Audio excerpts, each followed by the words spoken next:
Today I'm talking about the pros and cons of putting your prices on your website. I'm also going to share the reasons why I generally recommend that you don't do it, as well as 3 things that you can do to increase client inquiries from your website. I'm Watkin of Selling from the Heart, and I teach heart-centered business owners how to enroll more clients and grow their business without resorting to manipulative sales and marketing techniques. When I'm asked the question, should I put my prices on my website? My answer is often, it depends, because there's not always an absolute clear-cut answer. It's also the case that over the years of mentoring small business owners, I've definitely observed that most of the time you will get better results for your business if you don't put your prices on your website. And that's what I'm going to talk about today. Now, I'm answering the question in relation to selling one-to-one services or high-ticket group programs, not low-cost online courses or digital products that you're selling in larger numbers. So here are the 2 sides to the coin. First side of the coin, if you do put the prices on your website, there is a real danger of your potential client looking at that website and making a decision about whether they want to work with you from the price alone.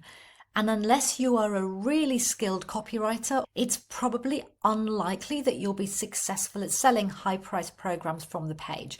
And even if you are, a one-to-one sales conversation always converts at a much higher rate than even the best written sales page, like over 2,000 times better. The other problem is if the price is too high, they could make the decision that they can't afford to waste that amount of money.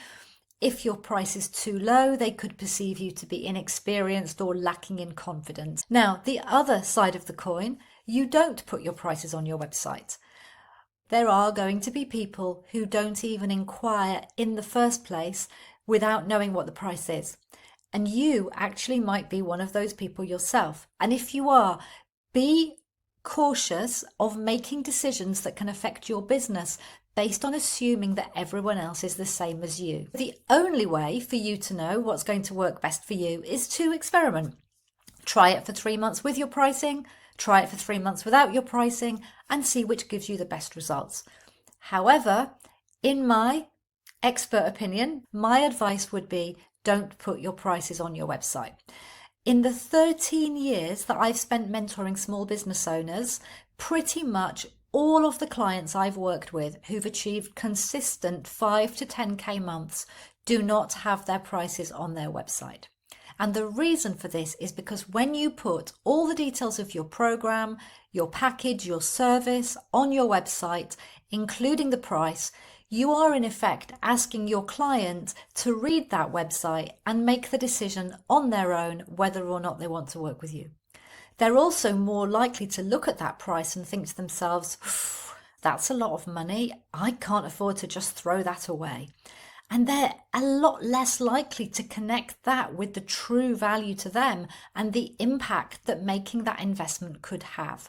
This is why it's so important that you take your potential clients through a structured sales conversation to help them to really connect into the value to them of doing this work with you and to help them to see that the investment is a good one for them to make, even if it might be a bit of a stretch. So what do I recommend you do instead? Well, I recommend that you introduce the work you do and the overarching benefits of that work in a more high-level way. Your aim on that web page is to inspire people to want to take the next step. Then you can invite them to book in for a conversation with you. This could be a consultation, a discovery call. It could be what I call a high-value free session.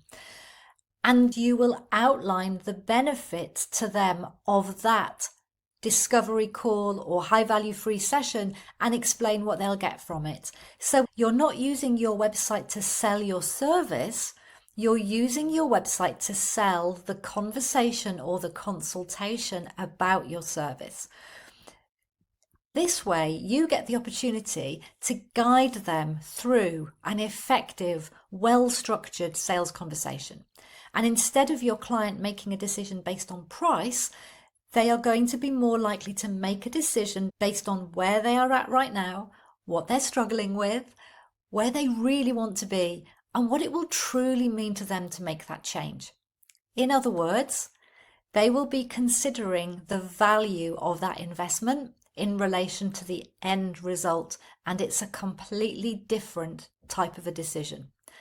And sometimes you need to be able to have that conversation with your potential client for them to understand that the work you do is going to have the impact they really want, whether that's in their life, their relationships, their happiness, their business. And from what I observe, most people I work with have more success when they don't put the prices on the site and instead do a really good job of encouraging people to book that initial consultation or conversation, and then do a really good job of guiding that conversation to help the client reach the right decision for them. Now, there are 3 changes you can make to your website to increase client inquiries. Number 1, when you do talk about your offers and your services, talk about them in terms of the benefits and value. So instead of listing what's included in it, what are they going to get, how many sessions is it, how much does it cost, describe it instead in terms of its overall benefits to the client, the sort of outcomes they could expect, and the sorts of results that they might see. Number 2, don't try to sell your service or offer from the page. Instead of a button that says buy now, have a clear call to action for a next step to book in for a consultation, discovery session, or high value free session, and put it directly underneath the description of how you work with people to make sure they see it. Number 3, add some testimonials underneath the button or link to book the call. Ideally, these would be testimonials for the consultation or discovery call itself. Remember, you're not trying to sell your services here. You're trying to encourage your potential client to book in to speak with you.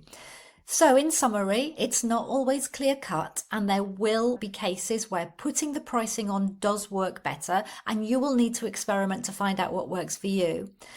Another thing to say before we wrap up is putting your prices on your website can also be a strategy to reduce the number of inquiries you get as you get busier. But if you need more clients right now, then I would encourage you to focus on getting as many potential clients onto a call with you as possible so you can have the conversation, create the connection, and clearly communicate the value of the work. This way you can find out what it's really costing them to stay as they are and help guide them to that committed yes please to working with you, providing you believe it's right for them, of course. You might be wondering, okay, what happens once they've booked in for that discovery or consultation call? Well, you can learn how to have a genuinely authentic and effective heart-centered sales conversation with my 7 Steps to Yes training. It's a free training. It's a series of very short videos that will help you get much more confident about guiding those sales conversations, and you can learn that in just 20 minutes. So you can sign up for that at katherinewatkin.com/7 steps, and I'll also pop a link in the description below. I hope you found value in this video. If you have, please do comment, like, or subscribe to my channel and let YouTube know that you appreciate what I have to share, which will in turn make me very happy. Thank you so much. See you again soon. Bye bye.